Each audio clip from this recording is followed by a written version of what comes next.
28 question, 28 question है। Which of the following is not correct statement? आप बताओ कौन सा लग रहा है आपको?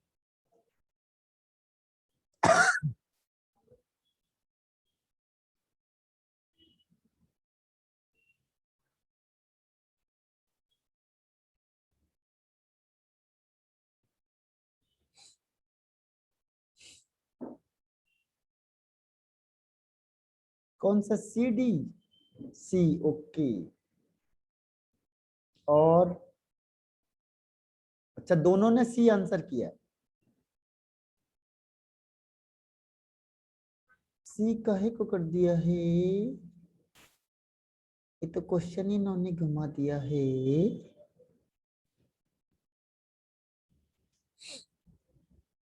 देखो क्या होता है। अच्छा, बी क्या है श्वेता ने? बी, यस सर, गलती से हो गया उसमें। अच्छा, bleaching action of dry chlorine gas. हाँ, ड्राई क्लोरीन नहीं होती, बल्कि क्या होती है? इसमें कौन क्या होगा? ड्राई की जगह पे क्या होगा? मॉइस्ट हो जाएगा, मॉइस्ट। जब ये वाटर में डालोगे ना क्लोरीन को, तो ये HCl बनता है और यहां से क्या निकलता है? नेसेंट ऑक्सीजन निकलता है। ठीक है। तो यहाँ पे ड्राई नहीं होना चाहिए था, यहाँ पे क्या होना चाहिए था? मॉइस्ट ही होना चाहिए था। जो Cl2 गैस होती है, ऑक्सीडाइजिंग प्रॉपर्टी सही है इसका, ब्लीचिंग एक्शन से।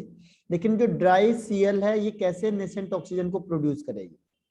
ठीक है, तो नेसेंट ऑक्सीजन के लिए क्या चाहिए? उसमें ऑक्सीजन चाहिए होता है। तो इसीलिए B is the wrong statement. और देखो, ए में ठीक लिखा उसने, ए में लिखा है मॉइस्ट, ठीक है। बाकी ए वाला ठीक है, ए में रिड्यूसिंग होता है। देखो SO2 जो गैस होती है, ये मॉइस्ट होती है। मॉइस्ट का मतलब आपने इसमें क्या किया? वाटर डाला, तो ये बना देती है H2SO4, और यहाँ पे नेसेंट हाइड्रोजन बनता है। तो हाइड्रोजन की वजह से ये रिड्यूसिंग प्रॉपर्टी शो करती है, तो ये सही है। मॉइस्ट NH3 बेसिक क्यों होती है? क्योंकि जैसे ही आपने NH3 में वाटर डाला, तो ये बना देती है NH4OH। तो अमोनियम हाइड्रोक्साइड कैसा होता है? बेसिक होता है। और नाइट्रोजन गैस इनर्ट होती है, क्यों? क्योंकि उसमें हाई बॉन्ड डिसोसिएशन एनर्जी होती है, हाई बॉन्ड डिसोसिएशन एनर्जी।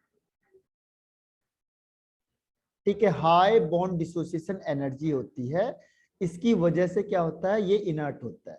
तो एक चीज चेंज कर दी इसने, देखो यहाँ पे ड्राई वर्ड लिखा है ना, जो उससे आंसर चेंज हो गया। तो ऐसी होती है, देखो छोटी छोटी चीजें जो आपको ध्यान देनी होती है।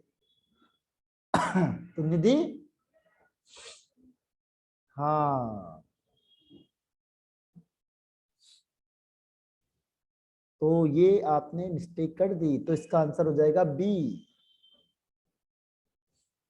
अब क्वेश्चन नंबर आते हैं नेक्स्ट पे। क्वेश्चन नंबर नेक्स्ट है 29। 29 है इसमें कि जब फिनॉल है, जो phenol react with concentrate HNO3। हाँ, निधि और श्वेता दोनों ने सही आंसर दिया, picric acid is the right answer. जब भी आप फिनॉल में कंसंट्रेटेड डालोगे, फिनॉल में डालेंगे अगर हम concentrated HNO3 in presence of H2SO4, तो इसे कहते हैं नाइट्रेशन कर देना, इसे कहते हैं नाइट्रेशन। तो यहाँ पे नाइट्रो ग्रुप जाता है, जो तीनों जगह पे चला जाता है। कहाँ पे? ऑर्थो में, पैरा में और ऑर्थो में। तो इसको कहते हैं 2,4,6 ट्राई नाइट्रोफिनॉल। तो इसका कॉमन नेम है पिक्रिक एसिड। तो D is the right answer. ठीक है, तो ये आंसर आपने सही कर दिया 29। Finally after a long time एक आंसर आपका सही होता है। Question number 30 is PCC is a mixture of pyrimidine and potassium chromate, और इसके अलावा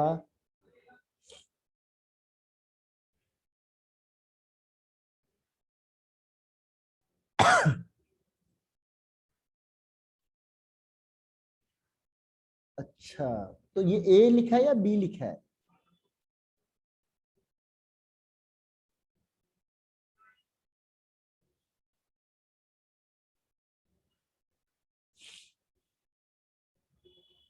हाँ, very good, very good, very good, very good. बहुत अच्छी तरह से खेल रहे थे दोनों।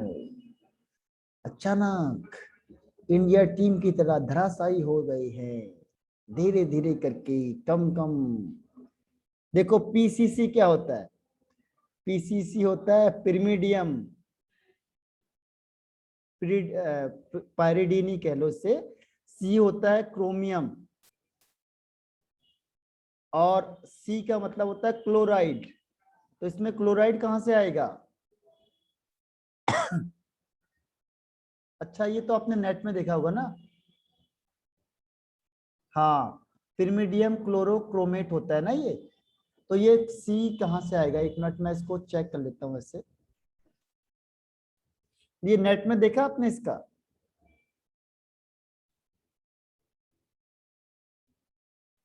ये नेट से चेक किया था क्या आपने?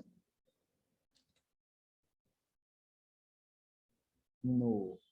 अच्छा, श्वेता ने चेक किया था, तो कौन सा दिखा रहा था ये?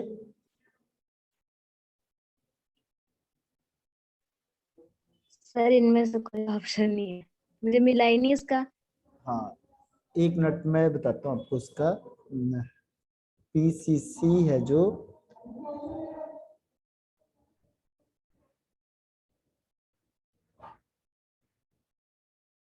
इसमें है जो, वो मुझे लग रहा है जहां तक, क्योंकि ये तीन होने चाहिए थे इसमें। एक तो सीएल है, और सीएल तो एचसीएल से मिलेगा, क्रोमिक ऑक्साइड है, और पिरिमिडीन है। हाँ, होना तो ये चाहिए था। बाकी ये और ये तो नहीं हो सकते। बी और ये डी डी कर दिया इसने, ये दोनों तो बिल्कुल गलत है। प्रोमेड भी नहीं है। हाँ, तो इसमें केवल डी आंसर, ये तो सब गलत है। डी आंसर है, क्योंकि सीएल भी तो चाहिए हमें। सीएल कहां से मिलेगा? सीएल से। सीआर हमें मिलेगा क्रोमियम से, पिरिमिडीन तो है ही। ठीक है, आया समझ में? हाँ। Yes sir.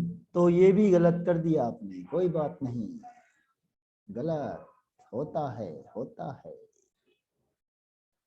अब क्वेश्चन नंबर आते हैं 31 पे। तभी मैं कह रहा हूं बार बार इसे प्रैक्टिस करो, मैं इसलिए कह रहा था आपको। 31 है, which of the following pair of compound can be identify with the help of iodoform test. देखो आइडोफॉर्म टेस्ट में क्या होता है? आइडोफॉर्म टेस्ट में क्या होगा? दो खास बात है। अगर कोई एल्कोहल है तो एल्कोहल में होना चाहिए CH3CH2OH। ये एल्कोहल होगा तो वो क्या टेस्ट देगा आपके पास? वो आइडोफॉर्म टेस्ट देगा। और अगर कीटोन या एल्डिहाइड होगा तो उसके पास C डबल बॉन्ड OCH3 होना चाहिए, वो आइडोफॉर्म टेस्ट देगा। इसकी खास बात ये। ओके श्वेता एंड तुमने कौन सा किया, सी या ए? सी या ए? एक मिनट मैं फिर से हटाता हूं। क्या लिखा आपने इसमें? Not attempt, not attempt. फिर भी तुक्का लगा के बताओ। देखो फिनॉल तो हट गया, पहला वाला तो बिल्कुल गलत है। पहला वाला तो गलत है, फिनॉल नहीं हो सकता। ठीक है, अब चेक करके देखते हैं, चेक करके।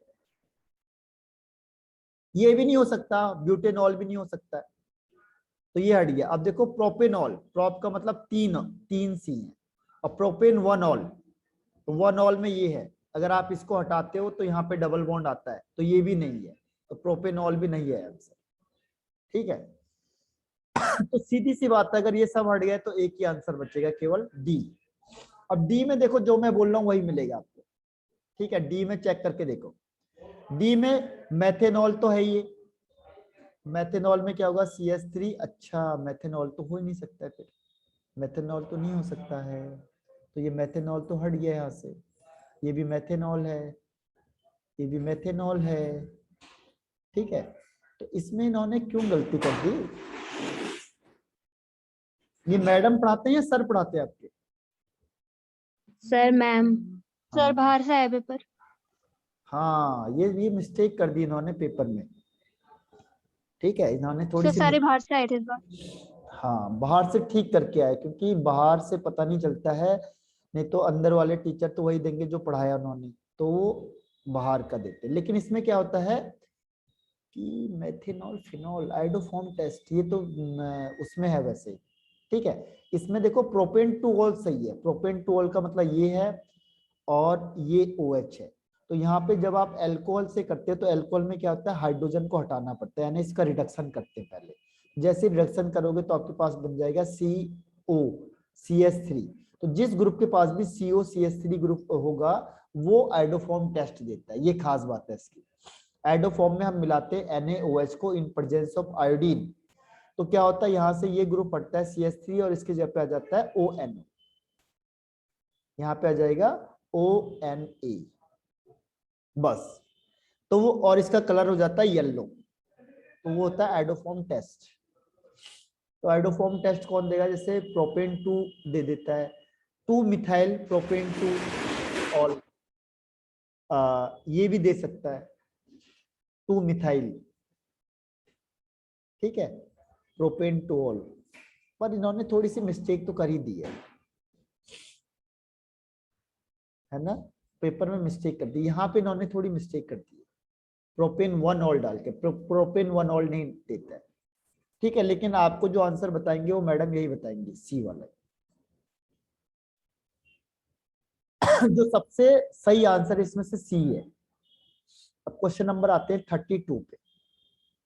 Oxidation of glucose with mild PR2 H2O produce Nidhi and Shweta. ये कौन सा लाइन खींचती है, ये कहां कहां घूम रहा है, लाइन कहां कहां जा रही है श्वेता।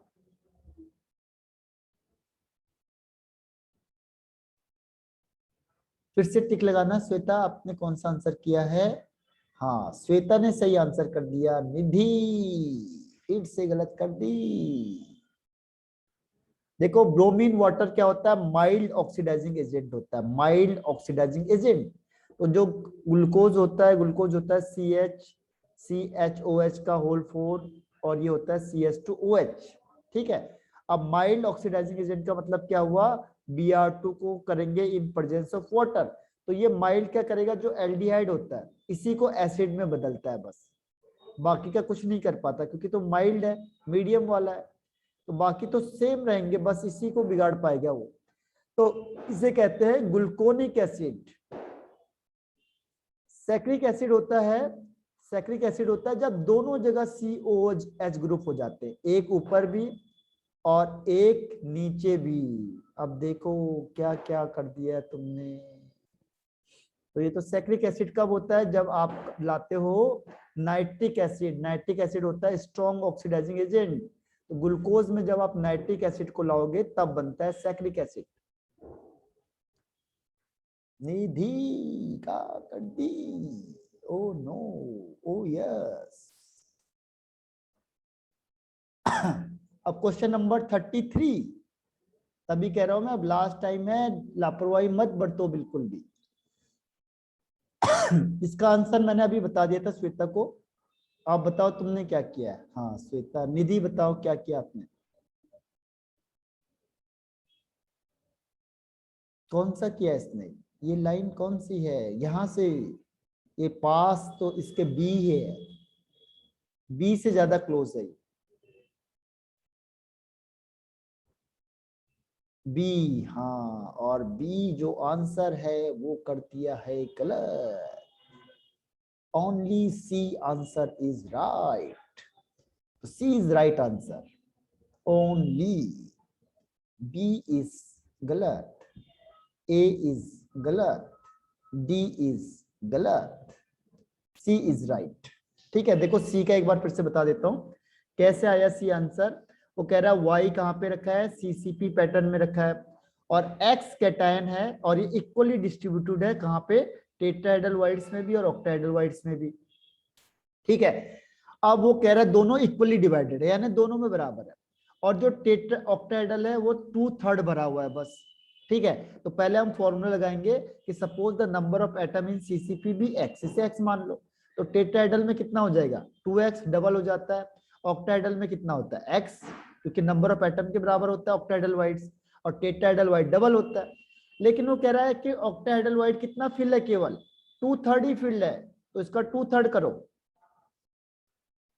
अब देखो पहला स्टेटमेंट वो कह रहा है इक्वली डिस्ट्रीब्यूटेड है दोनों, जितना टेट्राहेड्रल है उतना ही ऑक्टाहेड्रल है, तो ऑक्टाहेड्रल तो 2/3 ऑफ x है, तो टेट्राहेड्रल भी तो उतना ही होगा। तो किसने स्टार्टिंग में क्या लिख दिया है कि दोनों इक्वली डिस्ट्रीब्यूटेड है, दोनों में बराबर है, तो दोनों में बराबर हो गए। अब इसमें क्या होगा, दोनों कैल्शियम लोगे तो 3 आ जाएगा, 2 + 2 यानी 4 हो जाएगा x, तो ये हो जाएगा 4/3x। अब देखो आपको पता चल गया कि y तो x है और x हो जाएगा 4/3x, x से x कैंसिल आउट हो जाएगा। इसको होल नंबर में लाएंगे तो 3 से मल्टीप्लाई कर दो, ठीक है, तो क्या होगा कि y का हो गया 3, x का हो गया 4, तो x4 y3 means C is the right answer. ठीक है, ये देखो क्वेश्चन थोड़ा ट्रिकी है, हाई लेवल के अच्छे क्वेश्चन दिए हुए हैं आपको, ताकि आप समझ में आ जाए। ठीक है, क्लियर है? Yes sir. अब क्वेश्चन नंबर 34, नॉट अटेम्प्टेड, और निधि निधि धानी पा धीदा सारे गा मा पा धनी सा, not attempt, very good. Numerical question आ गए हैं तो अटेम्प्ट ही नहीं करने हैं। इसमें देखो क्या होता है कि नॉर्मल फ्रीजिंग पॉइंट ऑफ इसका कितना लिखा हुआ है 278.82 केल्विन में दे दिया इसे, ठीक है, और मोलर सॉल्यूशन दे दिया आपको, तो मोलरिटी भी दे दी है, मोलरिटी कितनी दे दी है 0.25, ठीक है, of certain non electrolyte in nitrobenzene causes a freezing point depression. इससे फ्रीजिंग पॉइंट कितना डिप्रेस हो गया, ये हो गया 2 डिग्री सेल्सियस, यानी डिप्रेशन हो गया, यानी डेल्टी एफ भी दे दिया आपको उसने, डेल्टी एफ कितना दे दिया है 2, बस आपको बोल रहा के एफ निकालो। ठीक है, तो के एफ क्या होगा, के एफ के लिए क्या होता है कि ये फॉर्मूला होता है del T F is equal to K F into M, ये अपॉन में चले जाएगा बस, के एफ इज इक्वल टू क्या हो जाएगा del T f upon m, इन दोनों को डिवाइड करके आंसर आ जाएगा। ठीक है, तो इन दोनों को डिवाइड करके जो आंसर आएगा वो क्या आएगा, डेल टी एफ हो गया आपके पास, चेंज कितना हुआ 2 केल्विन हो गया, 2 डिग्री सेल्सियस डिप्रेशन हो गया, और मोलल हो गया 0.25। ठीक है, तो इसका आंसर कितना आना चाहिए, पॉइंट लगा दो, 2 0 कर दो, इसको हटा दो, इसको हटा दो, 25 1 जा 25, 8 जा 200, तो इसका आंसर हो जाएगा 8, B is the right answer. ठीक, अब क्वेश्चन नंबर आ जाओ 35, ये तो आसान है बायो वाले आप लोग, it is very easy for you hopefully. Which of the following is not pyrimidal base, pyrimidine base? Okay, guanine, और दूसरा निधि,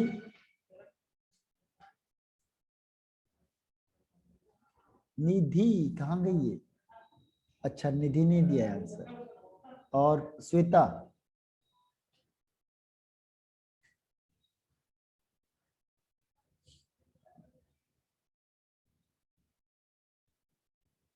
हाँ दोनों के सही आंसर है ग्वानिन।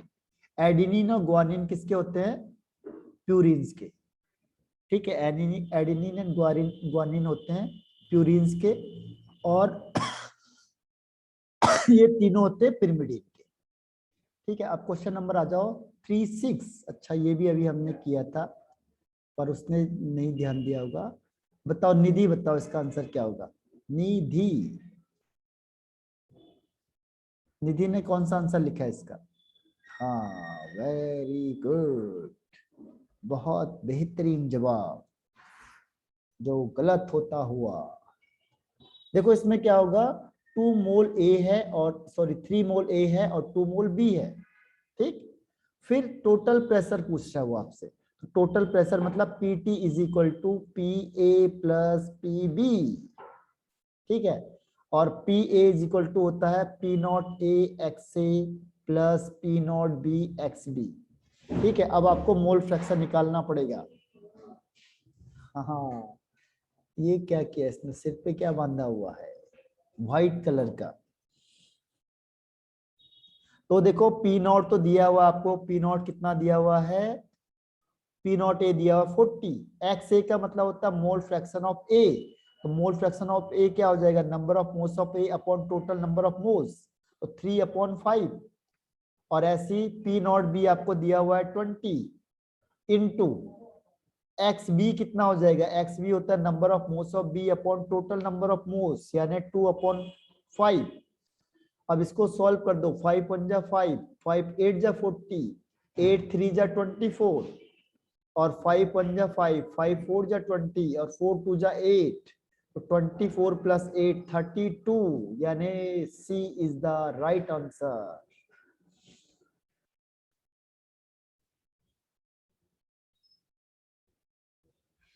ठीक है या ठीक नहीं है,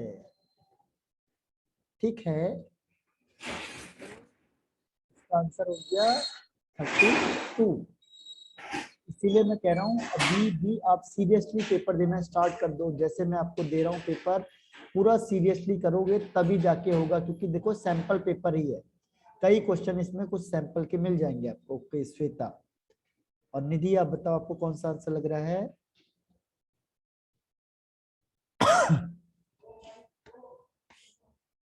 ओके 4.9, कौन सा फॉर्मूला लगाया आपने इसके लिए,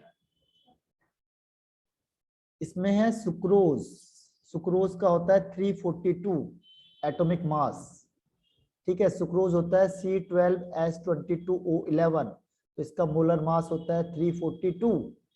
फॉर्मूला लगेगा PB is equal to nRT, ठीक है। आपको क्या पूछा है इसने, प्रेशर पूछा है, तो pressure is equal to n number of moles. Number moles क्या होता है, वेट अपॉन मोलर मास, तो वेट हो जाएगा इतना अपॉन मोलर मास हो जाएगा 342। आर, आर देखो ये एटीएम में दिया हुआ है और वॉल्यूम लीटर में होगा, ठीक है। तो आर की वैल्यू हो जाती है इस केस में 0.0821। अगर एटमॉस्फेरिक लीटर में आपको आंसर निकालना है तो आर की वैल्यू हो जाएगी 8 पॉइंट, तो हो जाएगा इंटू 0.0821 इंटू टेम्परेचर देखो लिखा हुआ है 27 डिग्री सेल्सियस, 27 डिग्री को किसमें, केल्विन में चेंज करना है, तो 273 प्लस करना पड़ेगा आपको, तो हो जाएगा 300, तो multiply by 300 upon volume. Volume देखो लिखा हुआ 1000 ग्राम और 1000 ml, एक ही बात है वाटर के लिए, तो 1 लीटर हो जाएगा। बस अब इसको सॉल्व करके जो आंसर आएगा वही आपका आंसर हो जाएगा, ठीक है। इसको जो सॉल्व करके आंसर निकालोगे वही आपका आंसर हो जाएगा। आया समझ में कि नहीं आया। 68.4 मल्टीप्लाई बाई 0.0821 मल्टीप्लाई बाई 300 और इसे करेंगे डिवाइडेड बाई 342। तो हाँ आपने सही आंसर निकाला है, ठीक है। This is the right answer, 4.9 is the right answer. अब क्वेश्चन नंबर आते हैं 38 पे, question number 38। Hydrolysis of 1 molecule of sucrose produce,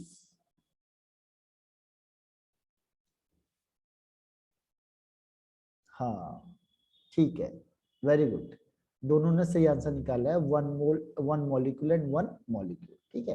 अगर एक मॉलिक्यूल करेगा तो इसका एक मॉलिक्यूल होगा और इसका एक मॉलिक्यूल होगा, ये तो सही कर दिया। फ्रक्टोज एंड ग्लूकोज बिल्कुल सही आंसर है। अब 39 एल्डोट्रायोस इज, हाँ, एल्डो मतलब एल्डिहाइड ग्रुप होगा और ट्राई का मतलब 3 कार्बन होंगे, जिसमें 3 कार्बन होंगे और एल्डिहाइड ग्रुप होगा। तो इसका आंसर श्वेता ने सही दिया। निधि बताओ आपने कौन सा आंसर दिया है? निधि,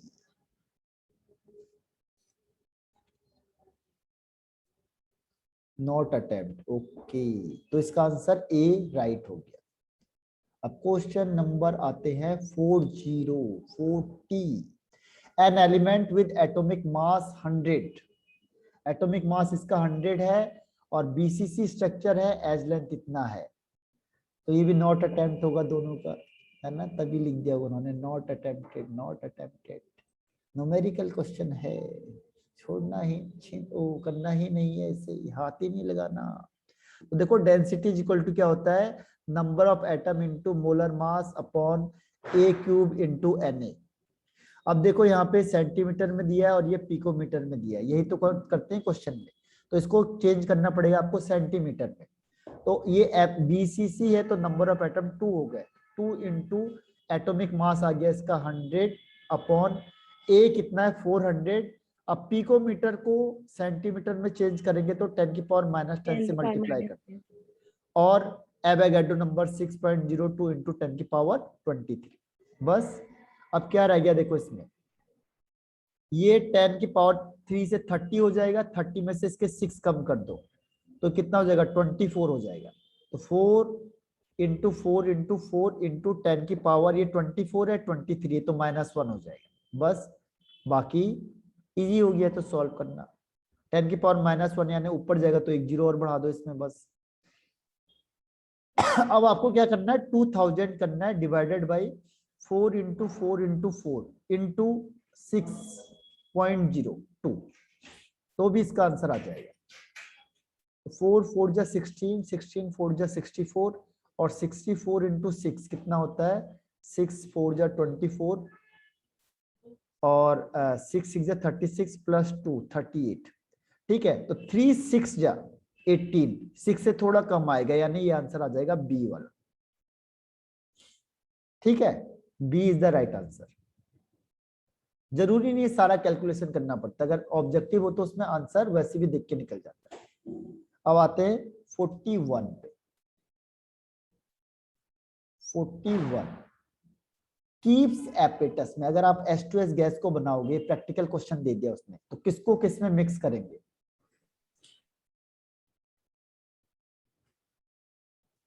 निधि एंड श्वेता दोनों ने गलत आंसर दे दिया है, दोनों का आंसर गलत हो गया है। अगेन अगेन देखो H2S गैस कैसे बनती है। H2S के लिए अगर आप बनाओगे तो आपको आयरन सल्फाइड लाना पड़ेगा, iron sulphide plus dilute H2SO4, इससे ये गैस निकलती है H2S। ये देखो ये H2S, इसकी होती है रोटन एग की स्मेल, रोटन एग, बहुत अच्छी खुशबू आती है इसकी। ठीक है, पूरे लैब में घूमती रहेगी खुशबू इसकी। बनाया है आपने ये? नो सर, बड़ा नहीं। तो ये प्रैक्टिकल में बना नहीं सकते हो बनाया। आप। हाँ बनाया तुमने? सर नहीं बनवाया। अच्छा अच्छा, हाँ इसको बनाओगे तो इतनी अच्छी स्मेल आएगी इसकी रोटन एग की। बहुत ही बेकार स्मेल आएगी। हाँ, सड़ी हुई। सारे लोग वहीं लैब के अंदर दौड़ेंगे और फिर इतनी अच्छी तरह से पिटाई करेंगे। तो ये किससे बनता है? आयरन सल्फाइड और iron sulphide plus dilute H2SO4। ठीक है, इससे बनता है। समझ में आ गया ये? Yes sir. अब फिनॉल का बताओ। Next question is phenol can be distinguish from ethanol by the following reason accept.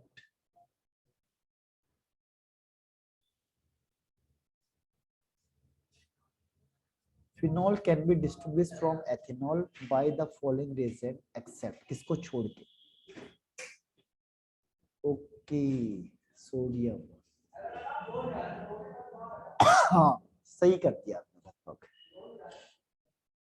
Sodium metal क्या करता है, दोनों के साथ मिलाओगे तो क्या मिलेगा उससे, जैसे आप सोडियम को किस में डालोगे, चाहे एथेनॉल में चाहे फिनॉल में, तो कौन सी गैस निकलती है बाहर, पता है आपको।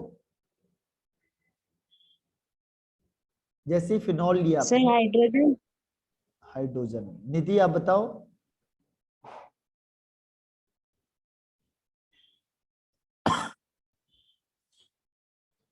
कौन सी गैस निकलेगी, नहीं हाइड्रोजन, हाइड्रोजन ही तो हटाएगा वो, देखो फिनॉल से OH है, इस H को ये क्या करेगा बाहर निकालेगा और यहाँ पे आ जाएगा ONA प्लस H2। ऐसे ही देखो अल्कोहल होता है C2H5OH, इसमें भी आप Na डालोगे तो ये इस हाइड्रोजन गैस को निकालेगा बाहर, तो दोनों में एक जैसी रिएक्शन होती है C2H5ONA, तो दोनों क्या करते हैं हाइड्रोजन गैस को रिलीज करते हैं, इसीलिए ये नहीं कर सकते, बाकी सब इसमें डिफ्रेंशिएट कर देंगे। ये वाला टेस्ट फिनॉल एथेनॉल दे देगा, ये नहीं दे सकता, ये वाला फिनॉल दे देगा, ये नहीं दे सकता, ये वाला कौन दे देगा इसको, ब्रोमीन वाटर होता है माइल्ड, ठीक है, तो इसको दे सकता है, अगर आप ये करोगे हाँ ये दे सकता है इसको, तो इस तरीके से एक इसको देगा दूसरा नहीं देगा। अब है 43 question, which of the following reagent is used to convert ethanol to propane to all, कौन सा ऐसा है जो उसको प्रोपेन टू ऑल में कन्वर्ट कर देगा, निधि ओके, और श्वेता निधि, Zn और HCl कैसे करेगा, देखो एथेनॉल का मतलब 2 कार्बन है, अल का मतलब डबल बॉन्ड H है, ठीक है, अगर हम उसमें ग्रिग्नार्ड एजेंट को लाते हैं तो क्या होगा, इसमें प्लस चार्ज है इसमें नेगेटिव चार्ज है, और जब ग्रिग्नार्ड एजेंट को लाओगे तो इसमें होता है, इसमें माइनस चार्ज होता है और इसमें प्लस हो जाता है, तो प्लस वाला किस पे अटैक करेगा, माइनस वाले पे, माइनस वाला किस पे करेगा अटैक, प्लस वाले पे, तो ये प्लस वाले पे ये C लग जाता है और यहाँ पे OH आ जाता है, तो ये बन जाता है आपका प्रोपेन टू ऑल, यानी आंसर क्या है B, Grignard agent is the right answer, ठीक है, बाकी गलत है। आया समझ में कि नहीं आया ये वाला, अपने मार्क्स भी कैलकुलेट कर लेना थोड़े थोड़े से, जहां जहां पे आ जा रहे हैं, तो जो आ रहे हैं उसमें टिक लगा दो राइट, ठीक है, हाँ बीच बीच में मौका मिलेगा आपको भी ऐसे खट खट खट करने का, हाँ टिक भी कहेगा बीच बीच में, हमें भी मौका दिया करिए लगाने का। तो 44 question, which of the following statement is incorrect, कौन सा आंसर लिखा है आपने टिक किया, ओके इनकरेक्ट, जो करेक्ट के अंदर है, ओके निधि और श्वेता,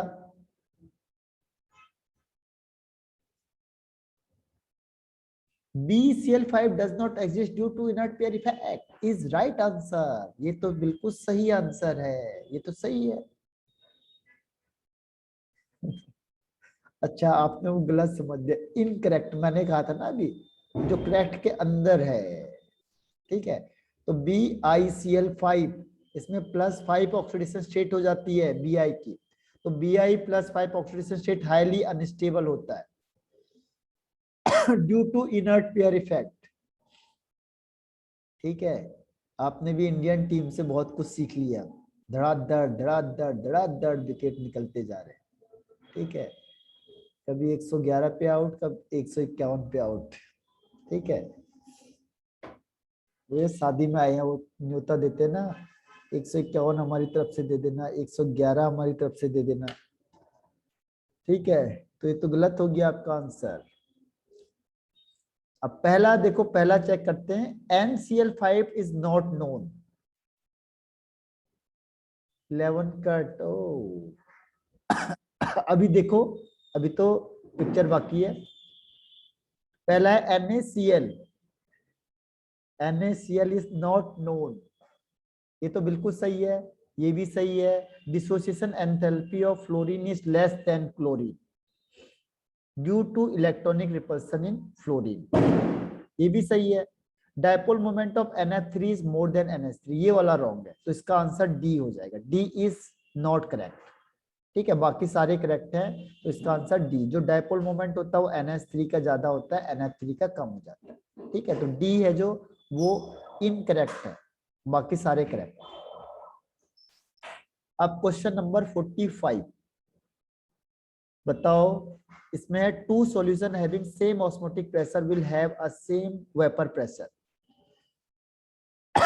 और यहाँ पे कह रहा है वो कि relative lowering of vapour pressure is a colligative properties, C, okay. और श्वेता आपने क्या किया?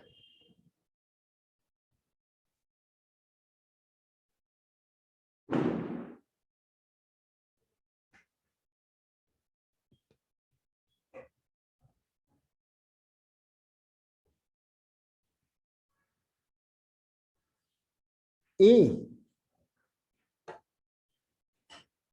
हाँ श्वेता, श्वेता ने कौन सा किया? अच्छा श्वेता, ए है ना आंसर? अच्छा श्वेता ने ए किया है और निधि ने किया सी, तो इसका आंसर देखो क्या होगा। पहले देखो, two solution having same osmotic pressure, तो ऑस्मोटिक प्रेशर अगर दोनों का सेम हो जाता है, ऑस्मोटिक प्रेशर का मतलब ये, यानी आइसोटोनिक सॉल्यूशन हो गया। अगर दोनों का ऑस्मोटिक प्रेशर सेम हो गया तो उसका सेम वेपर प्रेशर हो जाएगा। ठीक है, तो अगर ऑस्मोटिक प्रेशर सेम हो गया तो इसका मतलब है कि वेपर प्रेशर है जो सेम वेपर प्रेशर, ये जरूरी नहीं होता।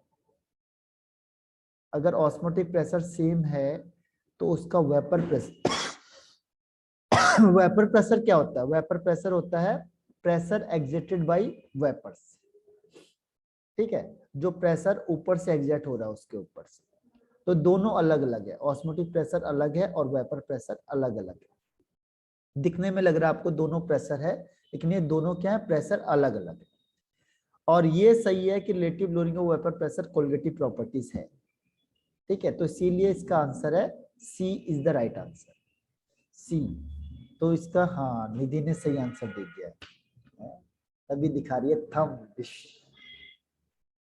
आज पटाखे जलाऊंगे 2 4 और एक खुशी में है, 3 4 पटाखे और आ जाएंगे। सर इसमें रॉन्ग क्या था? रीजन रॉन्ग है? टाइम खत्म हो गया है, एज टू।